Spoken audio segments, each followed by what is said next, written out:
Okay, we're gonna go ahead and do our little hyperlapse video tutorial. I wish I was this fast in real life. We're gonna do our dabbing technique with the foam wedges, create a little wall around the sides of our sign, fill it in with a foam brush.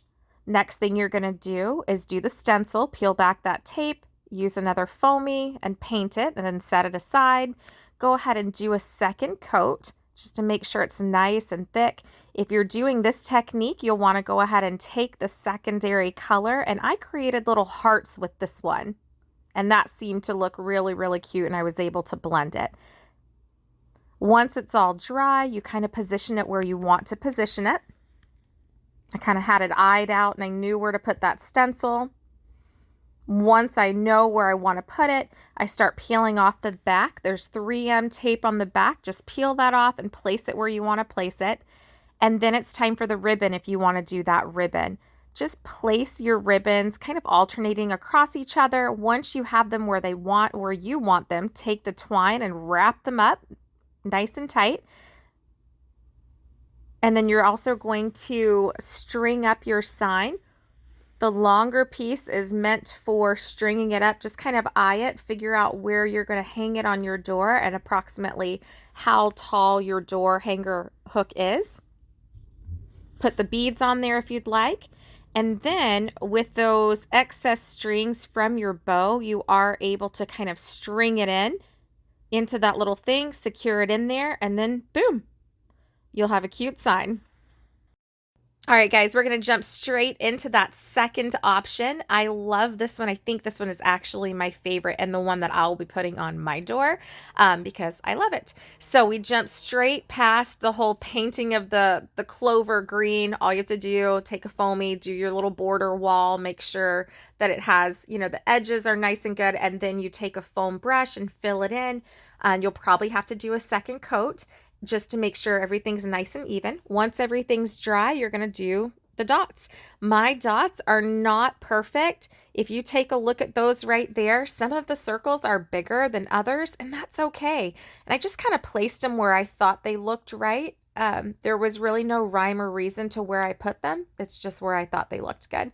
And then I went in, grabbed my paintbrush, and I did some little swoops.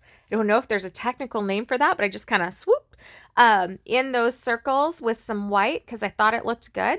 And then I did the same thing with the black, and I just kind of did like a swoopy heart or butt outline around the 4-leaf clovers, however you want to take a look at that, however you want to see it. These lines are not perfect, but they look so, so good. And so I just kind of did that all the way around, kind of evened them out a little where I thought I could do some touch-ups. And then once everything was dry, this is hyperlapse, so everything's dry. Then I placed the stencil, got everything figured out where I wanted to put it, and then I started to gently peel off that 3M tape that's on the back of the letters. You're welcome. I just love the 3M tape. It's so much less messy than dealing with super glue and fearing for your life of gluing that stencil to your sign on accident. So I love 3M. Again, you're welcome. So just peel that off and then gently press it to your sign, one thing at a time. Peel it off, press, do a nice little press, and then you'll be able to pull up that stencil. And then boom. All right, for the third and final sign, I attempted a style that I have never attempted before. I've seen it on Pinterest and I've always been intrigued by it, and I really thought that this was the most perfect opportunity to go ahead and give it a go. So here I am doing it.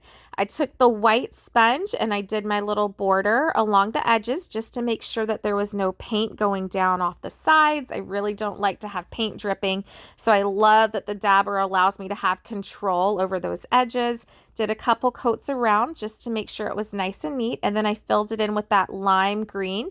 You could use the darker green if you like, but I really liked the lime green for that one. So I went ahead and did a couple coats. Then I did the letters in yellow. As those letters dried, I painted the dots, and I did that with the foam brush, and then I went back around with the bristle brush and just kind of made it nice and smooth, evened everything out. And then I took the brush again and I did those little black lines for this particular style. This seems to be a thing. Again, this is my first attempt ever. I do think it turned out pretty darn cool. So I went all the way around the line. I didn't think that it had to be absolutely perfect. You can see that some of those black and white lines and stripes are not all uniform, but they're still so stinking cute. Then I took the white, did the little, we'll call it the heart butt thing, and then snap, all done. All right, here's the final walkthrough of all 3 sign examples. I cannot wait to see what you guys do for this month's kit. Not lucky, just blessed.